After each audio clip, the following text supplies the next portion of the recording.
बिस्मिल्लाहिर्रहमानिर्रहीम। मैं हूँ अज़हर जावेद और आज वीज़ा डेस्क में हम एक बार फिर आपकी खिदमत में हाजिर हैं। बरतानवी इमिग्रेशन कवानीन के हवाले से आगाही के लिए आज हम जो इशू डिस्कस करने जा रहे हैं वो यहाँ मुकामी आबादी में सबसे ज़्यादा इज़्तिराब की कैफियत उसे कह सकते हैं किसकी वजह से पैदा है और बरतानवी हुकूमत को भी ख़तरात हैं उससे। और ये सबसे नंबर वन एजेंडा रहा, ये है सियासी पनाह। क्योंकि यहाँ के जो मुकामी लोग हैं उनको ये शिकवा है, गिला है कि बहुत बड़ी तादाद में दूसरे ममालिक से लोग आते हैं और सियासी पनाह हासिल करते हैं, जिसकी वजह से उनके जो वसाइल हैं वो जो है मुतासिर हो रहे हैं। सियासी पनाह है क्या, इसकी कैटेगरीज क्या हैं? इसी तरह का एक जो सियासी पनाह का मामला होता है, जो लोग कश्तियों से आते हैं, ये फ्रांस से यहाँ क्रॉस करते हैं समुंदर, वो भी है और दूसरे भी हैं। और सबसे बड़ी बात, तकरीबन 1 लाख से ज़ायद लोगों ने असाइलम के लिए अप्लाई किया यहाँ बरतानिया में। उसके बारे में भी बात करेंगे, उसके पूरे प्रोसीजर, इसके पॉजिटिव नेगेटिव होता क्या है, किस तरह करते हैं, उस पे बात करने के लिए आज हमारे साथ मौजूद है बैरिस्टर राशिद हसन साहब। बहुत शुक्रिया बैरिस्टर साहब आपका, thank you very much. Thank you so much. Barrister साहब, अगर हम कहें सादा अल्फाज में, आप ये बताइए हमारे नाजरीन को कि असाइलम है क्या है? देखिए, ये बेसिकली जिनेवा कन्वेंशन हुआ था आज से बहुत अर्सा पहले। तो उसमें तय किया गया था कि वो लोग जो किसी वजह से अपने मुल्क में नहीं रह सकते, जैसे फियर ऑफ प्रोसिक्यूशन हो जाए, फियर ऑफ लाइफ हो जाए, या उनको किसी और हालात का सामना हो जाए जिसमें फर्स्ट कर रेस है, रिलीजन है, नेशनैलिटी है, या आपका एक पार्टिकुलर सोशल ग्रुप के साथ ताल्लुक़ है, या आपकी एक पॉलिटिकल ओपिनियन है किसी हवाले से, और जिसकी वजह से आपके ख़िलाफ़ कोई केस चलना शुरू हो गया है या आपकी जान को ख़तरा है, तो और आप अपने जो आपके अपना मुल्क है उसमें कहीं भी आप महफूज नहीं हैं, तो फिर आप आके मुख्तलिफ ममालिक हैं जिन्होंने यूनाइटेड नेशंस का ये चार्टर साइन किया था, उसके अंडर आप वहाँ पे पनाह ले सकते हैं। तो इसी वजह से यहाँ पे बहुत सारे हज़ारों लोग यहाँ पे पनाह लेते हैं। यूके तो एक हमेशा से फेवरेट डेस्टिनेशन भी रही है, क्योंकि ह्यूमन राइट्स के हवाले से ये हमेशा चैम्पियन रहे हैं और इनका एक किरदार भी रहा है पूरी दुनिया में। आप नेल्सन मंडेला से देख लें, बहुत सारे लोग थे जो आगे ठहरे। अभी हमारे जो पाकिस्तानी प्राइम मिनिस्टर्स भी यहाँ पे रहते रहे हैं अपने एग्ज़ाइल के दौर में, तो वो लोग आके यहाँ पे असाइलम क्लेम कर सकते हैं, कोई भी जिसको इन हालात का सामना है, जिसको लगता है कि उसको कोई फ़ियर है उसके बैक होम में। अब उसमें जब आप असाइलम क्लेम करते हैं तो उसके बाद उसके 2 तरीके हैं। एक तो आप जब आप एंटर होते हैं यूके में, तो आप एयरपोर्ट पे असाइलम क्लेम कर सकते हैं। ठीक। या दूसरा कि अगर आप वहाँ पे नहीं कर सकते तो इनका एक असाइलम इनटेक यूनिट है। आप वहाँ पे कॉल करते हैं, आप अपॉइंटमेंट बनाते हैं, तो आपको नॉर्मली अगर आप लंदन में हैं तो क्राइडन हाउस बुला लिया जाता है। क्राइडन में लूनर हाउस है, वहाँ पे बुला लिया जाता है। आपका वहाँ पे स्क्रीनिंग इंटरव्यू कंडक्ट होता है। तो इसका पहला मरहला है। स्क्रीनिंग इंटरव्यू में आपके फिंगरप्रिंट्स होते हैं। फिंगरप्रिंट्स के बाद आपको एआरसी कार्ड इशू कर दिया जाता है और आपसे क्वेश्चंस होते हैं कि आप जैसे आए कैसे यहाँ पे, जो बेसिक क्वेश्चंस होते हैं, और किस किस मुल्क में आप रुके हैं। क्योंकि इसमें ये भी ज़रूरी है कि आप किसी ऐसे मुल्क में तो नहीं रुके कि जो ऑलरेडी इस जिनेवा कन्वेंशन का सिग्नेटरी है असाइलम के हवाले से, कि जो सेफ़ कंट्री गिना जाता है। फ़र्ज़ करें काफ़ी लोग फ्रांस से आते हैं, तो फ्रांस में तो खुद असाइलम हो सकता है, तो वो लोग जो फ्रांस से आते हैं वो यहाँ पे असाइलम क्लेम अगर करते हैं तो उनको वापस फ्रांस में भेजा जा सकता है। तो जब आप असाइलम क्लेम कर लेते हैं उसके बाद फिर एआरसी कार्ड आपको इशू हो जाता है। आपका स्क्रीनिंग इंटरव्यू जब कंक्लूड हो जाता है तो आप घर आ जाते हैं। उसके बाद एक क्वेश्चनेयर होता है जो आपने फिल करके भेजना होता है। आप फिर अपने फुल इंटरव्यू का, सब्सटेंसिव इंटरव्यू का वेट करते हैं। जब वो इंटरव्यू होता है उसमें आपने एविडेंस अपनी दे सकते हैं। अब वो एविडेंस बहुत अहम एविडेंस होती है कि वो एविडेंस मतलब बहुत तरह की हो सकती है अच्छा, उसमें। ये चलें, इसको आगे चलने से पहले जो फर्स्ट इंटरव्यू और सेकंड इंटरव्यू में कितना गैप होता है या कितना अरसा लगता है? क्योंकि ये भी कहा जाता है कि असाइलम प्रोसेस बड़ा स्लो है, यहाँ पे टाइम बहुत लगता है। जी, आज से अगर 10-15 साल की बात करें तो 1 माह के बाद सब्सटेंसिव इंटरव्यू आ जाता था। अब कई दफ़ा 1 साल भी लग जाता है, 1.5 साल भी लग जाता है, क्योंकि स्टाफ इतना अवेलेबल नहीं है जो लोगों को कर सके, सॉर्ट आउट कर सके, या लोगों को उसमें कैसे कहते हैं अकोमोडेट कर सके। तो ये एक काफ़ी बड़ा प्रॉब्लम है जिसकी वजह से डिलेज़ होती हैं एप्लीकेशंस। बट ये है कि टाइम इसमें काफ़ी आजकल लग रहा है, लेकिन पहले, आज से पहले कोई आप कह लें 8-10 साल पहले इतना टाइम नहीं लगता था। ठीक है, अब आप सेकंड इंटरव्यू आ गया, उसका आप जी। प्रोसीजर। सेकंड इंटरव्यू आता है, वो नॉर्मली काफ़ी लंबा इंटरव्यू होता है, उसमें हम्म। 100 से 200 क्वेश्चन, 300 कई दफ़ा क्वेश्चन, जो मैंने एक्सपीरियंस पे देखा कि वो काफ़ी ज़्यादा क्वेश्चन होते हैं। 4 से 5 घंटे का वो इंटरव्यू होता है, उसमें डिफरेंट तरीके से क्वेश्चंस पूछे जाते हैं। होम ऑफिस का जो केस वर्कर बैठा होता है वो बड़ी डिटेल से अपनी तैयारी करके आया होता है, फिर वो क्वेश्चंस के अपने आंसर लिखते हैं, उसमें फिर आप अपनी एविडेंस जो भी आपने सबमिट करनी हो वो एविडेंस आप सबमिट कर सकते हैं। अब यहाँ पे बहुत सारे लोग होते हैं जिनको पता नहीं होता कि एविडेंस क्या हो सकती है। उसमें एविडेंस काफ़ी तरह की हो सकती है। अगर तो फ़र्ज़ करें आपको, आप अपने होम कंट्री से कोई इशू है, अगर आपको ख़तरा है तो आप, अगर आपके कोई अरेस्ट वारंट थे आप वो दे सकते हैं, कोई पुलिस रिपोर्ट थी वो आप दे सकते हैं, अगर आपके ख़िलाफ़ कोई कोर्ट ऑर्डर थे वहाँ से वो आप जमा करवा सकते हैं, अगर ये ऑफिशियल डॉक्यूमेंट्स है। उसके बाद अगर कोई पब्लिकेशंस आपके ख़िलाफ़ हुई है, जैसे अखबारात में कोई आपके ख़िलाफ़ खबरें छपी हैं या उस हवाले से कोई खबरें छपी हैं या कोई आर्टिकल्स पब्लिश हुए हैं, वो सारे आप दे सकते हैं। अगर कोई ऑनलाइन हो तो और ज़्यादा अच्छा होता है कि ऑनलाइन पे होम ऑफिस ज़्यादा ट्रस्ट करता है ताकि एक्सेस कर सकें, क्योंकि जो वैसे पब्लिश्ड मटेरियल होता है वो बड़ा मुश्किल हो जाता है उनको वेरीफाई करना बैक होम से। तो ये एक ऑप्शन उसमें हो सकता है। उसके अलावा एफिलिएशन, लाइक बहुत सारे लोग हैं जो पॉलिटिकल पार्टी की बेस पे अपना असाइलम क्लेम करते हैं, तो अगर आप पॉलिटिकल पार्टी में रहे हैं तो आपका, अगर वहाँ पे जो भी मेंबरशिप थी, आपका जो भी ओहदा था, उसके हवाले से जो भी आपने जो काम किया हुआ है उसके सारे प्रूफ आपने देने होते हैं, और उस पॉलिटिकल पार्टी पे क्या इशू है इस वक्त।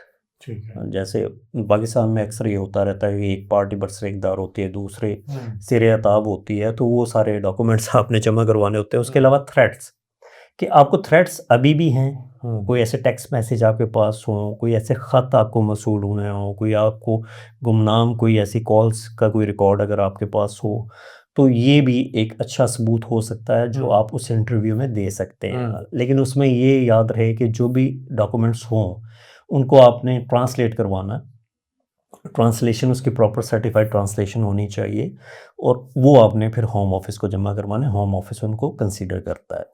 तो बैरिस्टर साहब, हमने देखा है कि अभी जो पाकिस्तानियों की एक बहुत बड़ी तादाद ने असाइलम के लिए अप्लाई किया, और मेरे सबसे नंबर 1 इस वक्त पिछले जी। 2-3 साल से चल रहे हैं, तो 10,000 से ज़्यादा है मेरा ख्याल जी है। जी बिल्कुल। तो आप ये बताइए कि ये रुझान क्यों हुआ पिछले 2-3 साल से, आपकी ऑब्जर्वेशन में क्या आया, और ये वो कौन लोग हैं जो 10-12 हज़ार हैं कि जिन्होंने एक साल में इतना ज़्यादा अप्लाई किया? नहीं, इसमें टोटल जो तादाद 2025 तक आई है, 2025 के आखिरी क्वार्टर तक आई है, वो 11,234 है ठीक है। पाकिस्तानी जिन्होंने असाइलम क्लेम किया। हम्म। तो उनमें काफ़ी हद तक स्टूडेंट हैं जिन्होंने असाइलम क्लेम किया। उसके अलावा कुछ लोग हैं जो वर्क परमिट पे आए हुए हैं, उन्होंने असाइलम क्लेम किया। कुछ विजिटर्स भी हैं, उन्होंने भी असाइलम क्लेम किया। तो ये सब मिला जुला के 11,234 की तादाद है जो होम ऑफिस ने पब्लिश की है कि इतने लोग हैं जो असाइलम, पाकिस्तानियों ने असाइलम क्लेम किया। वो पाकिस्तानी सबसे टॉप पे हैं। उसके बाद ईरान है, अफ़गानिस्तान है, बांग्लादेश है, लेकिन वो थोड़े हैं, उनकी तादाद थोड़ी है।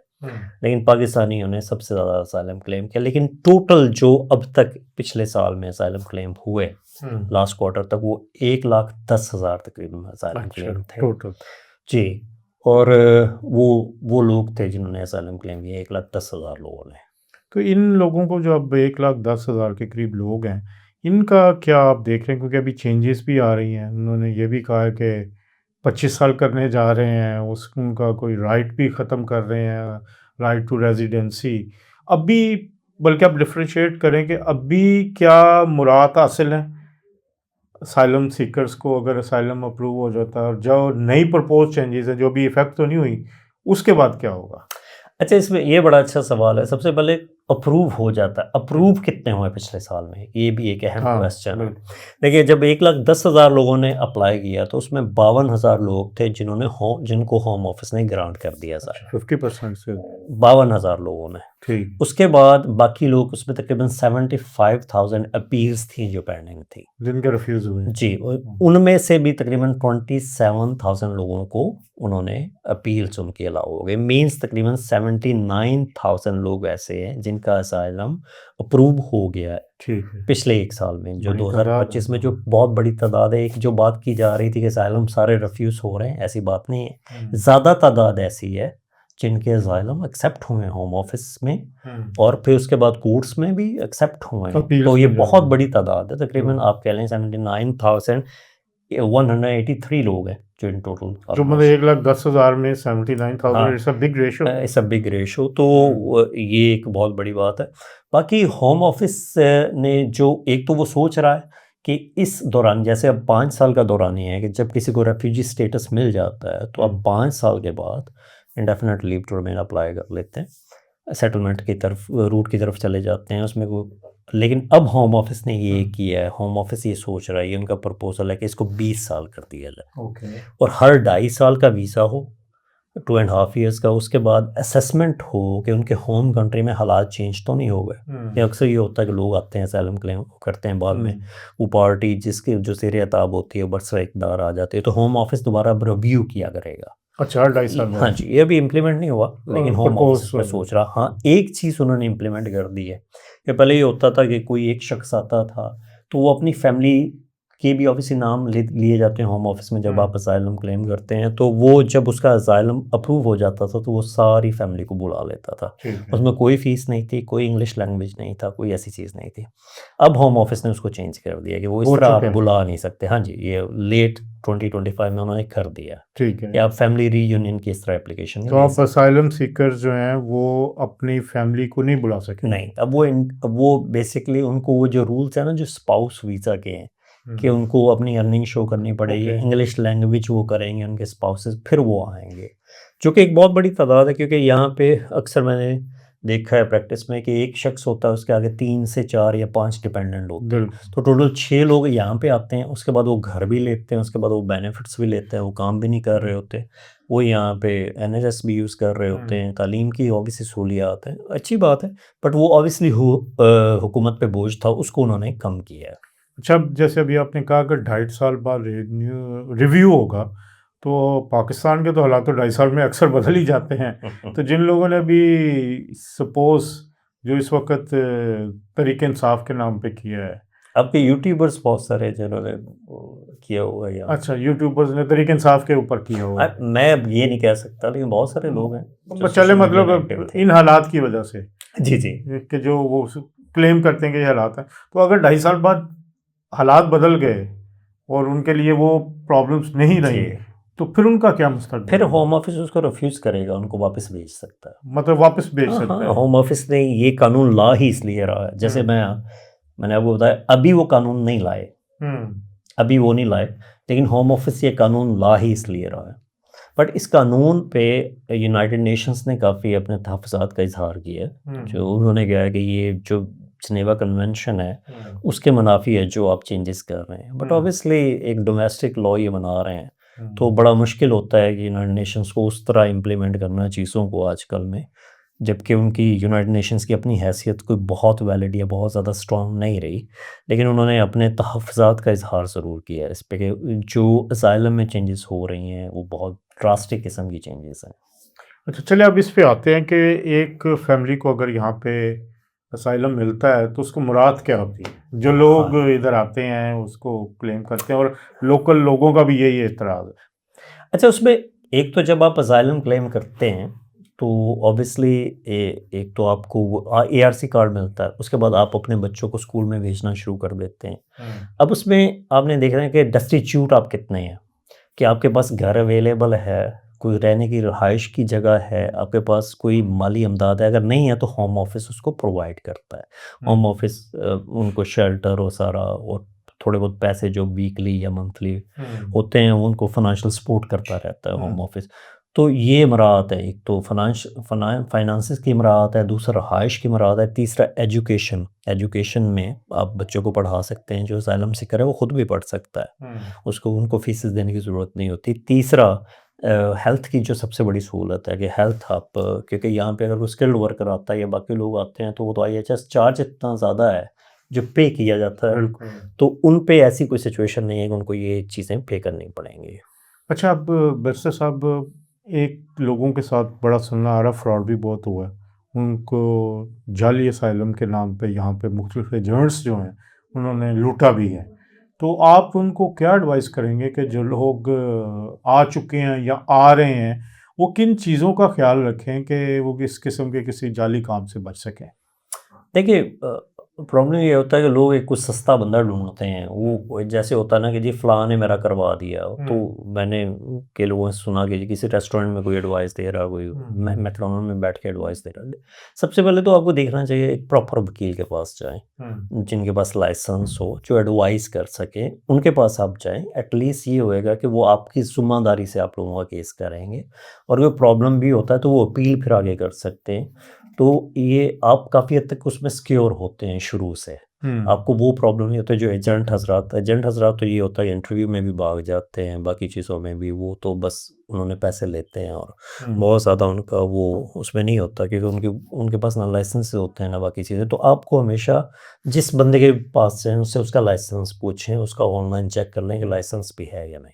अच्छा, अब किसी ने अप्लाई किया, उसका सेकंड इंटरव्यू पे रिफ्यूज़ हो गया, जी जो तो उसके लिए क्या ऑप्शंस अवेलेबल होती हैं? देखें, आज के दिन तक तो ये है कि आप उसकी अपील कर सकते हैं फर्स्ट ईयर ट्रिब्यूनल में। उसकी जब आप अपील करते हैं तो आपको ऑब्वियसली एक हक होता है कि आप अपनी एविडेंस जमा करवा सकते हैं, आप अपनी विटनेस स्टेटमेंट जमा करवा सकते हैं। आपके अगर कोई दोस्त हैं या फैमिली है, वो एज अ विटनेस उसमें अपीयर हो सकते हैं कि आपकी जो प्रॉब्लम्स हैं उसको आप वो बता सकते हैं, उसकी आपकी बात को सेकंड कर सकते हैं कि जी ये वाकई प्रॉब्लम इनके साथ है, और जो गवाहान आप ला सकते हैं। एक तो ये है, दूसरा जो भी एविडेंस है वो आप अपील बंडल में जमा करवा सकते हैं। तीसरा, आपके पास ये ऑप्शन होता है कि जब आपकी हियरिंग होती है आप खुद जज को जो भी है, जो सवालात जवाबात होते हैं उसका जवाब दे सकते हैं। वो एक अच्छा आपके पास मौका होता है जिसमें जज आपकी बात सुन के फ़ैसला कर सकता है।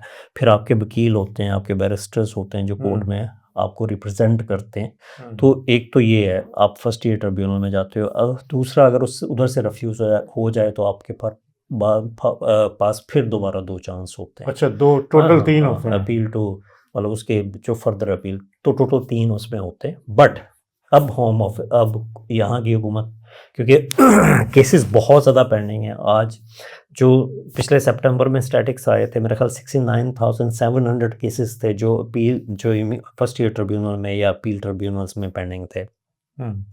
तो होम ऑफिस अपील का एक अलग सेक्शन बना रही है, सॉरी यहाँ की हुकूमत अपील का एक सेक्शन बना रही है। जैसे शबाना महमूद ने कहा है कि वो अपील एडजुडिकेटर लाएंगे, जो तकरीबन वो बहुत जल्दी फैसला करेंगे। जैसे रिफ्यूज़ होता है तो उनकी कोशिश होगी कि 1 माह में या कलील अरसे में उसका फैसला हो सके, और वो धड़ाधड़ उसको उनके फैसले इसलिए भी करेंगे, हुकूमत पे माली बोझ बहुत ज़्यादा है असाइलम सीकर्स का, उनकी रहाइशों का, उनके फाइनेंसेस का, हर चीज़ का उन पे प्रेशर बहुत ज़्यादा है, तो उसको वो कम करना चाहते हैं।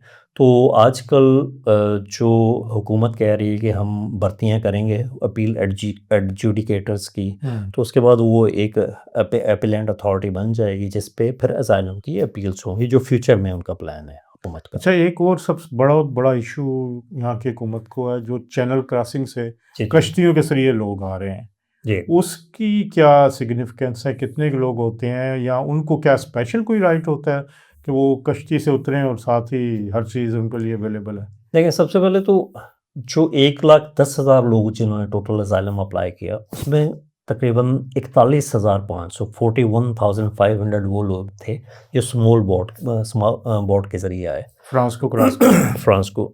उसमें तो बेसिकली अब हुकूमत ये कहती है कि हम उनके फ़ोन भी लेंगे और फ़ोन का भी डाटा चेक करेंगे। इस पे हालांकि बहुत सारी तंजीमें ये कह रही हैं कि ये इन्फ्रिंजमेंट ऑफ बेसिक राइट्स है, बट हुकूमत ये कहती है कि जो स्मगलर्स हैं, जो ह्यूमन ट्रैफिकर हैं, हम उसको कंट्रोल करने के लिए ये इकदाम ले रहे हैं। बट उसके हवाले से हुकूमत ने अंदिया दिया है कि वो उनका असाइलम एक्सेप्ट नहीं करेंगे।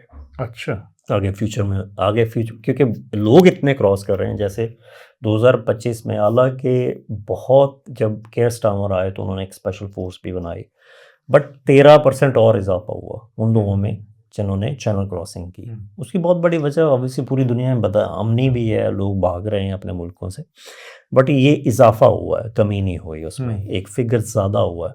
तो जिस तरह मैंने पहले बताया कि 41,000 तकरीबन 500 लोग थे जिन्होंने चैनल क्रॉस किया और स्मॉल बोट्स के ज़रिए उन्होंने असाइलम क्लेम किया उसमें। अब देखते हैं उसमें क्या बनता है। अच्छा, अब मुझे ये बताइए कि एक शख्स अगर कोई बाहर बैठा हुआ है, यहाँ से बाहर है, पाकिस्तान में, इंडिया में है, सोमालिया में है, किसी कंट्री में है, वो अगर यहाँ पे आके असाइलम करना चाह रहा है तो उसको मसाइल हैं अपने होम कंट्री में, उसको क्या एडवाइस करेंगे आप? देखिए, सबसे पहले तो आपके पास एविडेंस होनी चाहिए, अच्छी एविडेंस होनी चाहिए। जैसे सोमालिया में बहुत सारे ग्रुप्स हैं जो आपस में लड़ रहे हैं, तो वो कई लोग मेंबरशिप भी उसमें कर लेते हैं, पर मेंबरशिप किन हालात में हुई, दूसरा उन पे अगर फर्ज करें कोई वैसे उन पे कोई इस किस्म की सिचुएशन थी तो क्या उनके पास क्या प्रूफ है, कोई तशद्दुद की उनके पास है या कोई गोली लगी या कोई ऐसा मेडिकल एविडेंस उनके पास है। दूसरी बात, एक और दो और चीज़ें भी हो सकती है उसमें, साइकोलॉजिस्ट रिपोर्ट्स लिखते हैं कि अगर आप इस किस्म के सर्कमस्टेंसेस से हो गए हो तो आपको असेस करते हैं, रिपोर्ट लिखते हैं। तीसरा, एमनेस्टी इंटरनेशनल या इस किस्म के इदारे हैं जिन्होंने मुल्कों की अपने कंट्री रिपोर्ट्स इशू की हुई हैं, उनकी उस चीज़ की भी असिस्टेंस ली जा सकती है अगर आपके पास कोई और एविडेंस नहीं है। बहुत शुक्रिया बैरिस्टर साहब, thank you very much. Thank you so much. ये थे बैरिस्टर राशिद असलम साहब, उन्होंने बड़ी तफसील के साथ बताया कि असाइलम प्रोसेस होता क्या है, इसकी कितनी देर लगती है, कितने इंटरव्यूज़ होते हैं, तो बड़ी एक डिटेल आज इन्फॉर्मेशन आपको इन्होंने दी है। आज तक के लिए इतना, इंशाल्लाह अगले प्रोग्राम में एक नए टॉपिक के साथ हाज़िर होंगे, तब तक के लिए अल्लाह हाफ़िज़।